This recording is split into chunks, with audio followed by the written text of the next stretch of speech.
The sun hung low over the canyon, spilling golden light across the rippling water. Dust clung to Emily Hart's skin after 5 long days of travel from Kansas. Her father's ranch lay far behind her now, a memory of fences and propriety. Out here in the heart of the Arizona frontier, there were no boundaries, no eyes to judge. Just her, the wide sky and the whisper of the river winding through Redstone. She dismounted her weary mare, leading it toward the shade of a cottonwood tree. The air smelled of juniper and dust, and the distant hum of cicadas filled the silence. Emily's fingers trembled slightly as she unbuttoned her dress.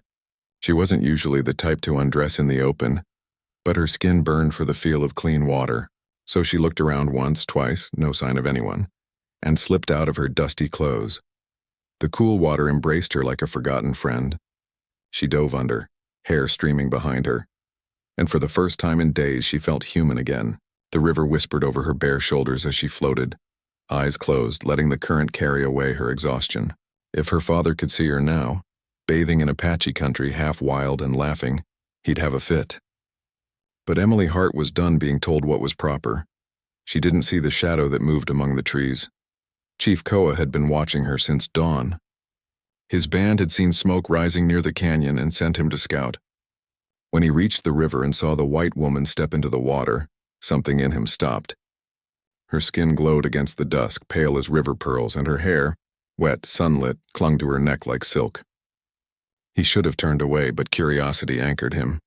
No woman had ever looked so fragile and so defiant at once. When she swam farther downstream, he approached quietly, his moccasins making no sound on the soft earth. Her clothes lay folded by the rock, a blue calico dress, a corset, underthings she would never dream of showing any man. Koa picked them up, studying the fine stitching. White woman's clothes, stiff, unnatural. He slung them over his shoulder with a small, amused grunt. If she wandered this far, she needed a lesson in caution. Emily emerged from the water moments later, refreshed and humming to herself, until she saw the empty rock. Her heart stopped. What in... She spun, scanning the trees. Who's there? No answer, just the wind rustling the leaves. Panic rose like fire in her chest. She covered herself with her arms and shouted, "Give me back my clothes." From the shadows, a deep voice answered, calm and rough as stone. "Come and get them yourself." Emily froze. That voice was no echo.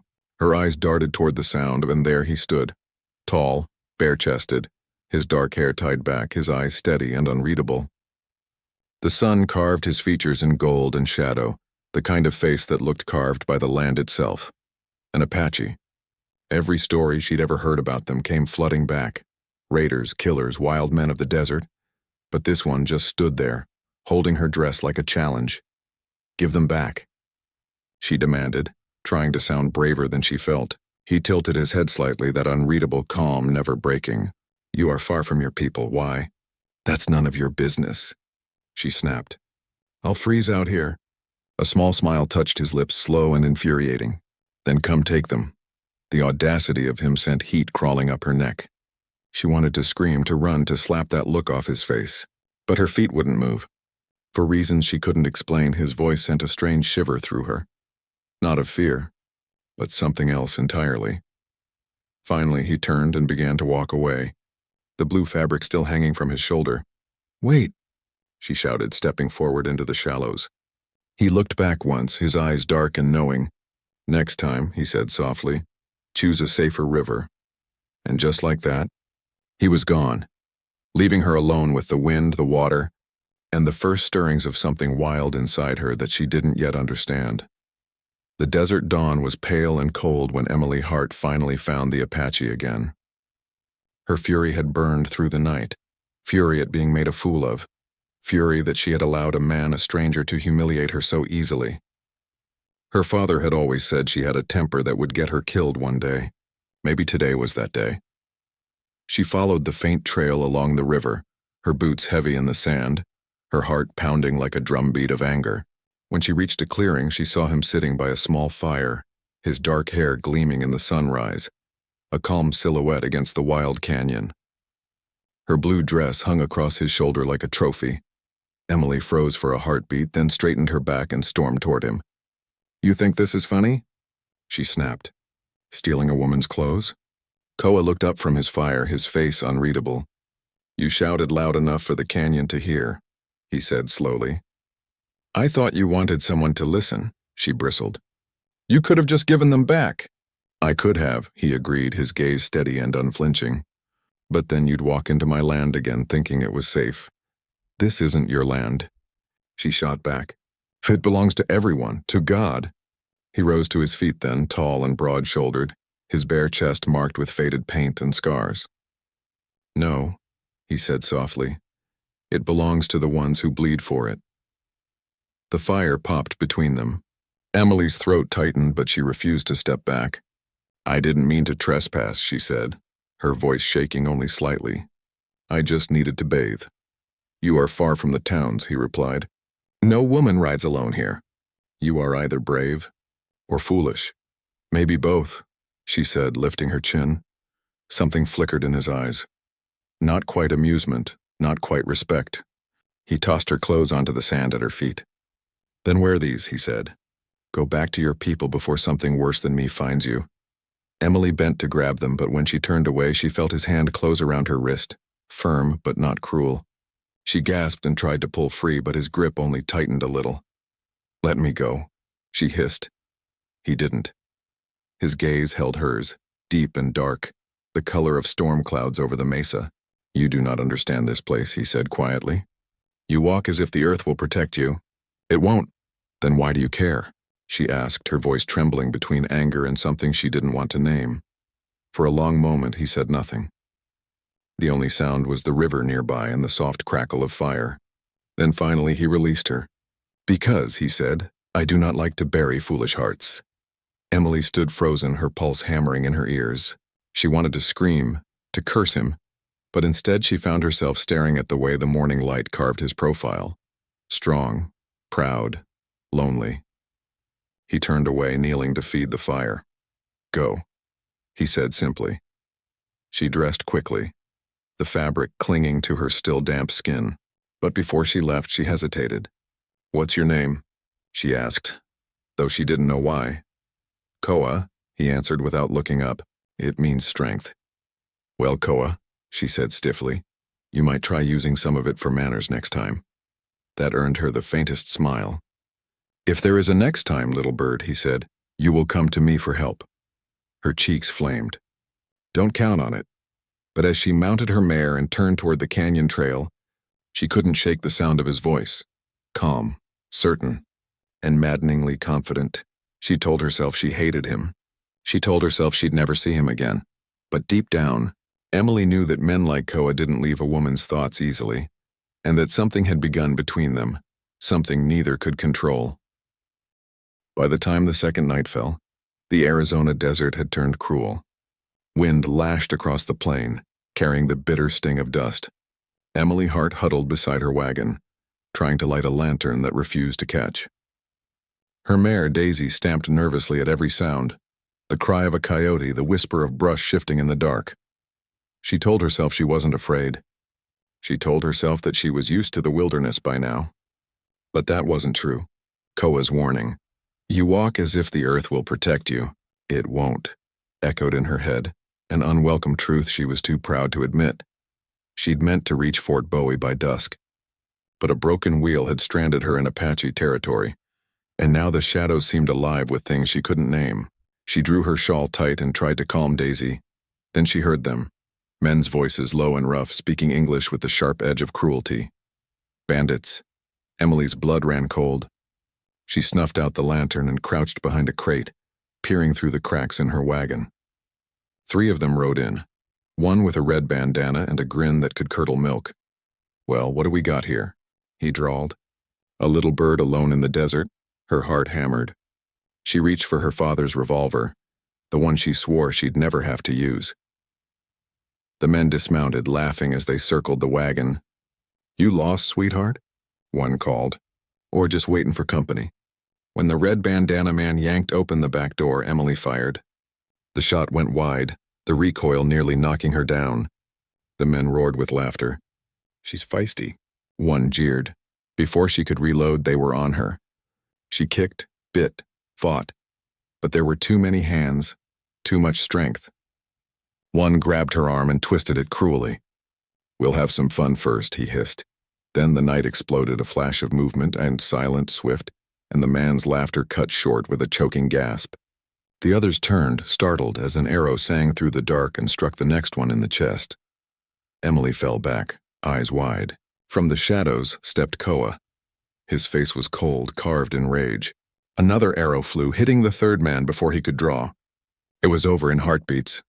For a long moment, only the wind moved. Then Koa turned to her. "I warned you," he said quietly. Emily tried to speak, but her voice broke. You followed me." His gaze softened slightly. "I heard your horse." She was frightened.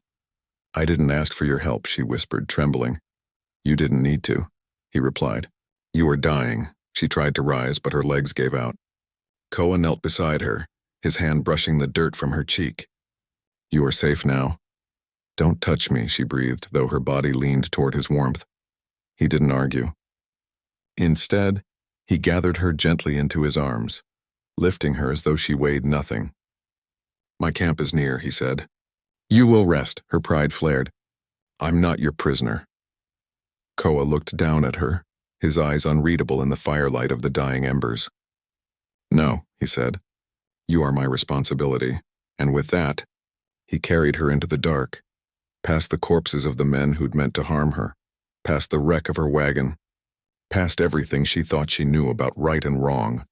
The desert swallowed the sound of his footsteps, and Emily's head rested against his chest, listening to the steady drum of his heart. She wanted to hate him. She wanted to tell him to put her down, but exhaustion won. And her last thought before sleep claimed her was of his voice. Low, sure, unyielding. And how no man had ever sounded so certain of her safety. When Emily woke, the world was quiet. Too quiet. A faint smoke trail rose from a nearby fire pit, and the smell of roasted corn lingered in the air. She sat up slowly, realizing she was lying on a bed of furs inside a small brush shelter. Outside, morning light filtered through branches, painting the world in amber. For a moment, she thought it had all been a nightmare. The attack, the arrows, Koa's hands carrying her through the dark. But then she saw him. Koa sat a few yards away, crouched beside the fire. His back was to her, and he was sharpening a knife on a flat stone. The rhythmic scrape of metal sent shivers through her. He was calm, focused, the kind of calm that came from power, not peace. She cleared her throat. "You can stop pretending to be my savior now," she said. "I'm leaving." He didn't turn. "Where will you go?" "Back to the fort," she said stubbornly. "I'll find the trail." "Your trail is gone," he replied evenly. "The bandits took your horse. The soldiers will not search this far. So you're keeping me here," she snapped, "until it is safe." He looked over his shoulder then, eyes meeting hers. "Unless you wish to die proud." Emily's jaw tightened. "You think I can't survive without you?" He rose to his full height, the firelight glinting off the blade in his hand. "I know you can't," he said. There was no arrogance in his tone, just simple, maddening certainty. "Why are you like this?" she demanded. "Always acting like I'm some helpless child." Koa slid the knife into his belt and took a step closer. "Because you don't listen," he said. "You speak like thunder, but you hear nothing. Maybe because you talk in riddles." She fired back. "You never say what you mean." That stopped him. For the first time, something almost human, almost amused, flickered in his expression. "Maybe," he said slowly, "because you are not ready to understand." Emily crossed her arms, her heartbeat quickening despite her defiance. "Try me." Koa studied her for a long moment, then knelt by the fire and drew a line in the dirt with a stick. "This is my land," he said. Then he drew another line. "This is yours." Between them, danger, she frowned. "So? Everyone knows Apache lands are dangerous." He looked up at her, his dark eyes steady. "Not because of us," he said. "Because of men who take what is not theirs. Soldiers, thieves, ranchers. You walk in with your pretty clothes in your soft hands thinking the land will bow to you." Emily's throat tightened. His words stung because they were true. "I didn't mean to disrespect your people," she said quietly. He nodded once. "Then learn. Learn," she repeated. He picked up a smooth stone and held it out to her. "Tusa," he said. She blinked. "What?" "Stone," he said, repeating the word. "Say it." She hesitated, then tried to mimic the sound. Tusa. He shook his head, smiling faintly. No, your tongue is lazy. Her eyes narrowed. Excuse me? Apache words are strong, he said. Like our hearts. Not soft, she glared at him, then repeated it again, sharper this time. Tusa Koa's smile deepened. Better. She rolled her eyes but couldn't help a reluctant grin. Happy now, teacher? He leaned closer, voice low. Not yet. Their eyes locked, and for a heartbeat the air between them changed. The desert wind hushed, the fire crackled softly, and Emily realized how close he was. She could feel the warmth of him, smell the wild sage on his skin. Then Koa looked away, breaking the spell. More words tomorrow, he said, standing. I didn't agree to lessons, she muttered. You already started? He replied without turning, and disappeared into the trees. Emily sat by the fire, heart pounding, lips still tingling from the way his gaze had lingered on hers. She had come here out of anger, stayed out of necessity, but now she wasn't sure which one was keeping her. The days that followed fell into an unexpected rhythm. Emily woke with the sunrise and helped gather wood for the fire.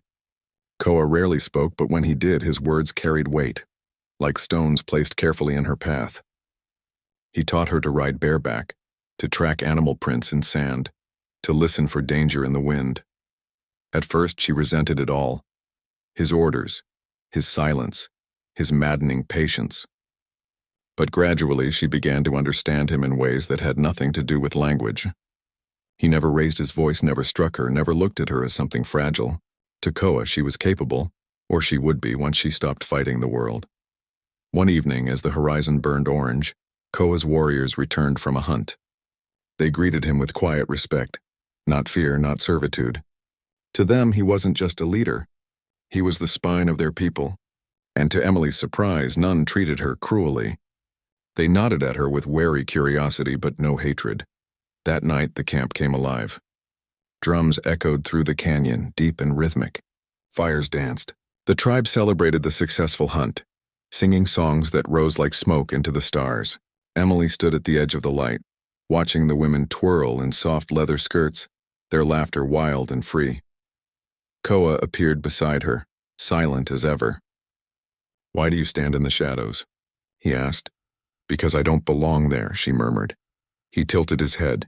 You think I belong everywhere? She met his gaze. You're their chief, and you are their guest. His tone carried no mockery, just truth. Come. Before she could refuse, he took her hand. His fingers were rough, his palm warm. She tried to pull away, but he tightened his hold just enough to guide her toward the fire. The crowd fell back, smiling, whispering, Koa. She began uneasy. I don't know how. Then learn, he said, the faintest trace of a smile tugging at his mouth. The drums deepened. He placed her hands against his chest and rested his on her waist. His heart beat slow and steady beneath her fingers. Follow, he said. She moved stiffly at first, awkward and uncertain, but Koa didn't laugh. His movements were sure and fluid, his eyes locked on hers, grounding her. The world blurred. Firelight, music, the scent of sage and smoke. The way his hand lingered at her back made her feel both terrified and safe. Don't think, he murmured. Feel, she did. And something inside her, something she'd buried beneath pride and fear, began to wake. Around them, the circle of dancers clapped and sang. Koa spun her gently, then drew her close again, their bodies brushing, their breath mingling. She could feel every inch of him, solid, alive, impossibly warm. Her heart raced so fast she thought he must feel it. When the song ended, the crowd cheered. Emily stepped back quickly, face flushed, eyes downcast. Koa lifted her chin with a single finger. Now, he said softly, you look like you belong. She didn't answer. She couldn't. Later, when the fire burned low and the stars spread thick across the sky, Emily sat apart from the others, hugging her knees. Koa came to her again, this time without a word. He handed her a blanket, then sat beside her in the silence. After a long pause, she whispered, You don't have to protect me anymore. I'll go tomorrow. He stared at the flames. If you wish, he said, just like that. You are free, he said. But freedom is not safety. She looked at him, at the faint scars across his arm, at the calm certainty in his eyes. And you? She asked. What are you? He turned toward her, his voice barely above a whisper. I am the one who carries the land, he said, and now you are part of it. The words lingered long after he walked away, heavy, beautiful, and terrifying. For the first time, Emily realized she wasn't sure whether she wanted to leave him at all. The morning came with the smell of dust and smoke, the kind that didn't belong to campfires. Emily awoke to the sound of distant hoofbeats and shouts echoing through the canyon. The warriors were already mounting their horses, bows in hand, their faces sharp with tension. Koa stood at the edge of the camp, his eyes scanning the horizon. Even in chaos, he looked unshakable. Emily ran to him, clutching her shawl around her shoulders. What's happening? Soldiers, he said shortly. They found our trail. Her stomach dropped. The U.S. Army? He nodded once. They will say they came for peace, but their rifles tell the truth. Before she could respond, a young warrior galloped up, shouting in Apache. Koa's jaw hardened. He turned to her, his tone calm but urgent. You must hide. No, she said. If it's the army, they'll know me. They'll protect me. He grabbed her arm, eyes flashing. They will not protect what they do not understand. You came here alone. You stayed with me. What do you think they will call you? The words cut deep. She wanted to protest, to believe her people would see her as innocent. But she had seen the way soldiers looked at Apache women, even children. To them, this land was enemy ground. Before she could answer, gunfire cracked across the canyon. Koa cursed softly and motioned her toward a rock outcropping. She hesitated, torn between the two worlds she now straddled, one of polished English words and one of earth and fire. Koa. He looked at her then, really looked, and for the first time, fear flashed in his eyes. Not for himself, but for her. Go, he said, voice low but fierce. If they see you beside me, they will shoot.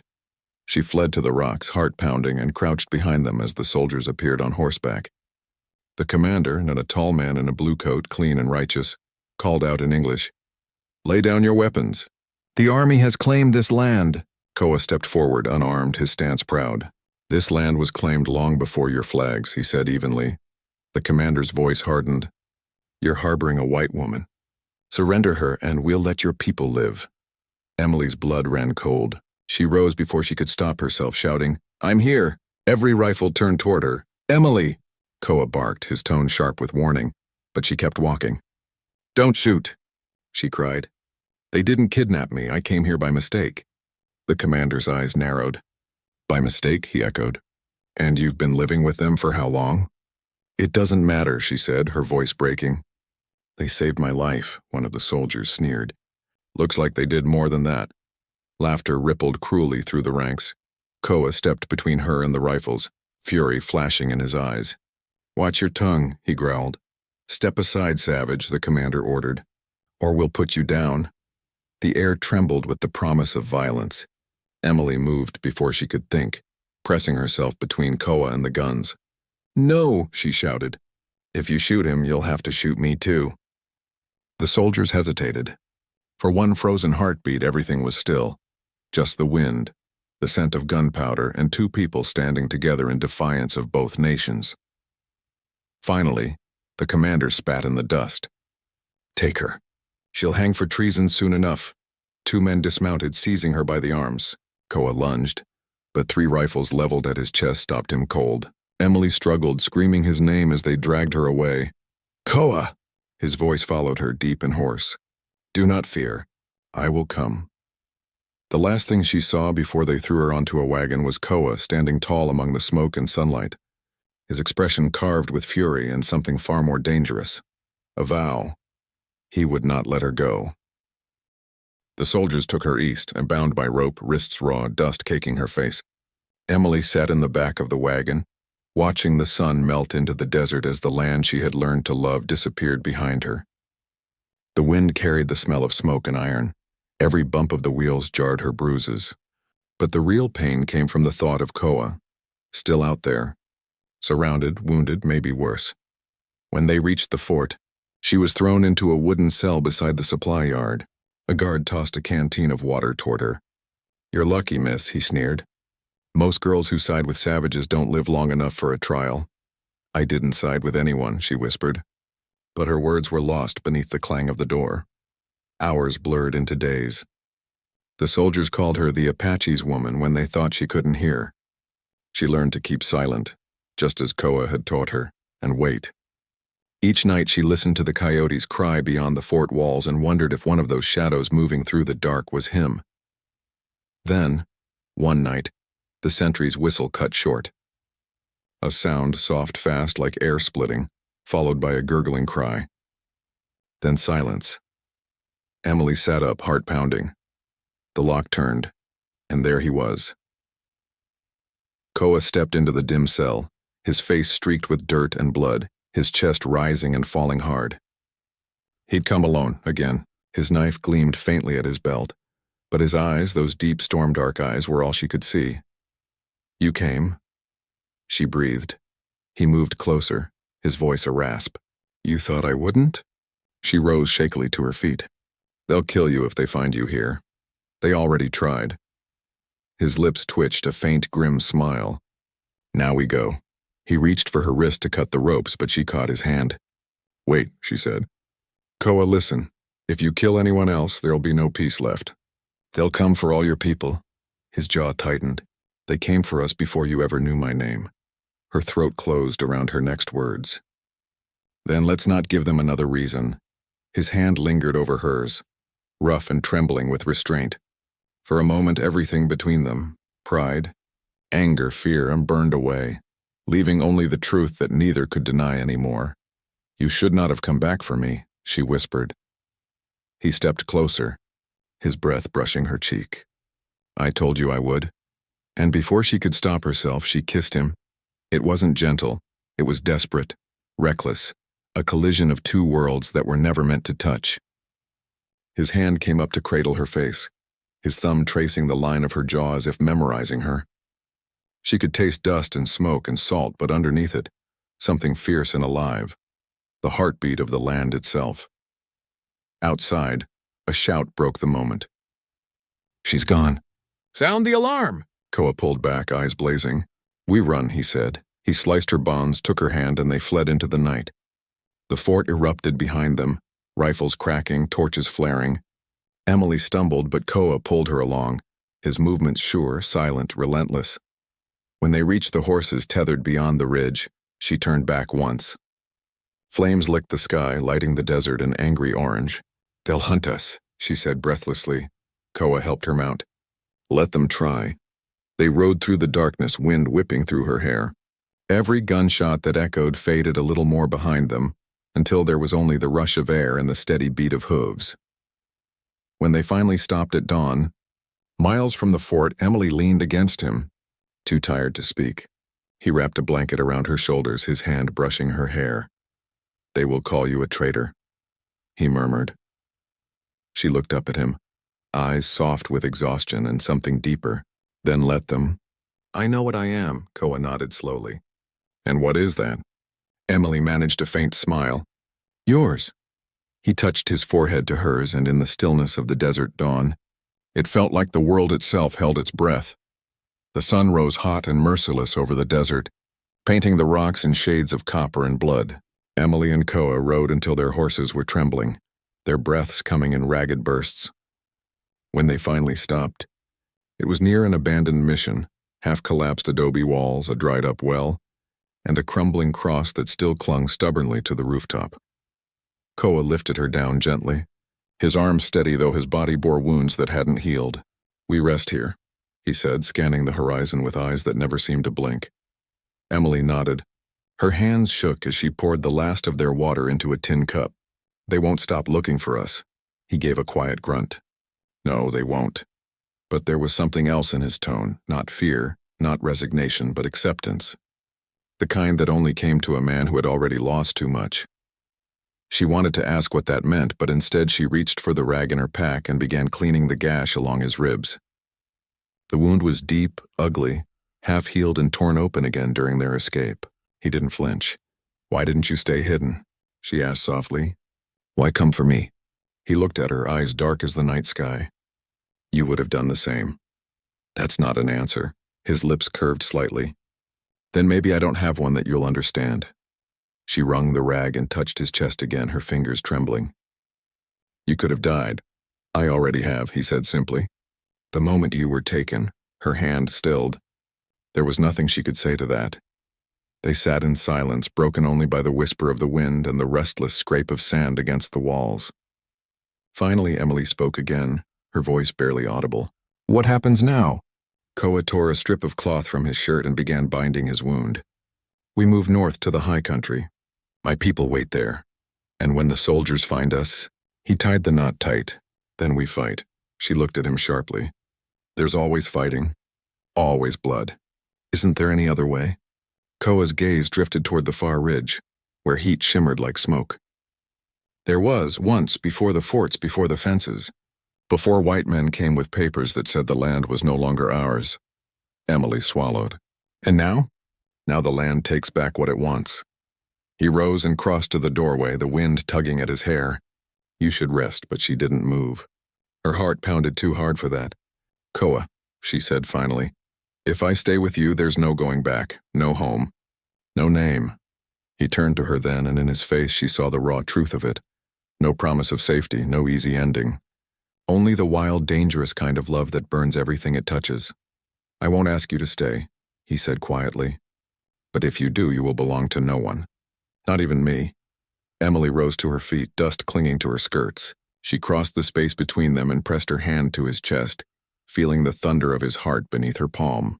"I stopped belonging to anyone the day you stole my clothes," she said with a faint, trembling smile. "Maybe that's when I found myself."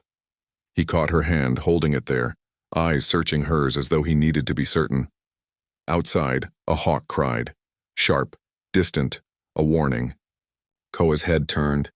The horizon shimmered with more than heat now. Riders. Dust rose like ghosts in the distance. "They've found us," Emily whispered. Koa's grip tightened. "Then we make our stand." He helped her onto her horse, his every movement calm and deliberate, like a man walking into fate. The two of them rode out from the shadow of the mission, toward the oncoming storm of soldiers. The land stretched endless before them, and somewhere in that vast emptiness, Emily realized she no longer feared what was coming. For love, real, wild love, always demanded a price, and she was finally ready to pay it. The soldiers came at dawn, their silhouettes rising over the red horizon like iron ghosts. The thunder of hooves broke the still desert air, echoing off the canyons. Emily and Koa stood side by side on a narrow ridge above the abandoned mission, the last shelter they had left. Koa's horse snorted and pawed the ground. He adjusted his rifle with the calm of a man who'd faced death too many times to flinch from it. Emily's hands trembled, but not from fear, from the electric surge of knowing this moment would define everything that came after. "Go into the canyon," Koa said without looking at her. "Follow the dry riverbed north. You'll reach the pines by nightfall." "And leave you?" she shot back. "No." He turned to her then, eyes fierce beneath his dark brow. "You have no weapon, no armor. They'll shoot you before I can protect you." "I don't need protecting," she said, her voice breaking. "Not from you. Not anymore." For a long heartbeat, they stood locked in silence. The Apache warrior and the white settler girl who should have been enemies but had somehow found each other in a land that devoured both. Then came the crack of a rifle. The bullet struck the sand a few feet away. "Go," Koa shouted. Instead, Emily ran toward him, seizing the rifle strapped to the spare horse. She fumbled with the lever, and he almost cursed, until he saw her stance, steady despite the fear twisting her stomach. "You learned," he said softly, almost in disbelief. "You taught me," she replied. The soldiers were close enough now that she could see their faces. Sweat, rage, the glint of polished buttons. A voice barked from below, "Surrender the woman." "You'll die either way." Koa's voice carried like thunder down the canyon. "Then I choose how." He fired first, and a clean, deadly shot. The nearest soldier tumbled from his horse. Then the desert erupted. Gunfire tore through the air, splintering stone, filling Emily's ears with a ringing she'd never forget. Koa moved like lightning, firing, ducking, reloading with a rhythm born from years of survival. Emily knelt beside him, mimicking his motions, each shot more sure than the last. But there were too many. For every man that fell, two more appeared through the dust. The heat grew suffocating, gunpowder thick in the air. "Koa!" she shouted as another volley whistled past. "They're flanking." He turned, too late. A shot tore through his shoulder, spinning him backward. Emily screamed and dragged him behind a boulder, pressing her hands to the wound. Blood poured between her fingers. "Don't you dare leave me," she hissed, voice shaking. He coughed, forcing a pained smile. "Still in giving orders?" "Always." He gripped her wrist, his touch weak but burning. "Listen to me. If I fall, you run." She shook her head violently. "No. We end this together." The soldiers were advancing again, their commander shouting orders. Emily picked up Koa's fallen rifle, raised it, and fired. The bullet struck true, the commander crumpled. The rest hesitated, confusion rippling through their ranks. Koa managed to rise, leaning on her shoulder, his breath ragged. "They'll come again. Then we'll fight again," she said fiercely, but he was fading fast. His blood soaked into the sand and red against gold. The sight broke something in her chest. She turned her fury into focus, firing again and again until the last echo faded into silence. When it was over, the ridge was strewn with bodies and smoke. The sun climbed high, burning away the shadows. Emily knelt beside Koa, cradling his head in her lap. His eyes fluttered open, and for a moment they were clear, fierce and alive. "You are not meant for this land," he whispered. "Yes, I am," she said through tears. "Because you're in it," he smiled faintly. "Then maybe. We both belong, after all." The desert wind swept over them, carrying the scent of sage and gunpowder. In that terrible stillness, Emily realized what love truly meant. Not just passion, not even hope, but sacrifice. She pressed her forehead to his, the way he had once done to her, and whispered, "I'm not leaving you. Not ever." And as the sun blazed down on them, two souls bound by blood, fate, and defiance, the land fell silent, waiting to see if love could outlast war itself.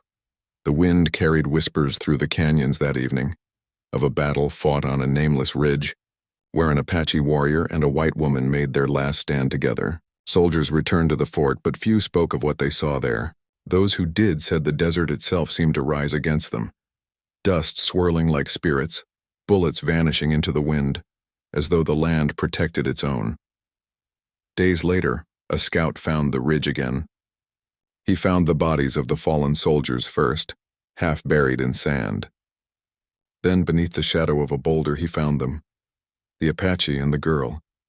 She had died with her arms around him, his hand still clasped around hers. A faint smile rested on both their faces, as though death had only brought them peace. The scout covered them with his coat and walked away without a word. Years passed. The ridge became a place the soldiers avoided, calling it Lover's Bluff. Even the wind seemed quieter there, as if still mourning. But the Apache people remembered differently. To them, Koa and the white woman were not ghosts. They were a legend. A story of forbidden love that defied war and hatred. Around the fires, the elders spoke of how the warrior gave up his life to protect a woman who had once been his enemy, and how her spirit now guarded the land beside his. Children grew up hearing it whispered, the woman who came from the east and chose to stay when the sky turned red. 20 years later, a rider came to that same ridge, a woman in a long coat and a wide-brimmed hat with a letter pressed to her heart. She was Emily's sister, grown gray and tired from years of searching. She dismounted, knelt by the stone cross someone had left there long ago, and traced the faded carvings with her fingers. 2 initials, E and K, her eyes filled with tears. She had once thought her sister foolish, bewitched by savages, ruined by love. But standing there in the vast silence of the desert, she felt something different, something sacred. She read the letter again, its ink faded but still legible. It was Emily's last, written the night before the soldiers came. "If I do not return, know that I found peace at last. Tell them I am not lost. Tell them I am free." The sister pressed the paper to her chest. "You were never lost, Em," she whispered. "You just found a home we couldn't understand." A gust of wind swept across the ridge, carrying the scent of sagebrush and rain. The woman closed her eyes. For a heartbeat, she thought she heard laughter, light and distant, echoing through the canyon below. She smiled through her tears. "Goodbye, little sister," she murmured. Then she mounted her horse and rode away, leaving the ridge untouched, just as it had been for 20 years. That night, when the sun sank and the stars spread across the sky, 2 shadows moved along the ridge, faint, golden in the moonlight. One tall and strong, the other graceful, her hair flowing like silk. They stood together, hand in hand. watching over the land that had once torn them apart and finally bound them forever. Koa turned to her, his voice carried by the wind. "You're home now," Emily smiled softly. "Only because you are here," and with that, they walked into the desert moonlight, their figures fading like morning mist, their love etched forever into the bones of the land. Generations later, travelers still tell the story when they pass through the canyons. Some swear they've seen two riders at dusk, one dark-haired, one golden, crossing the ridge as the sun burns low. They say the land still remembers them, and when the wind howls across the empty mesas, it carries their voices, the white girl who stayed, and the Apache who refused to let her go. Two hearts, one legend, and a love the desert could never bury.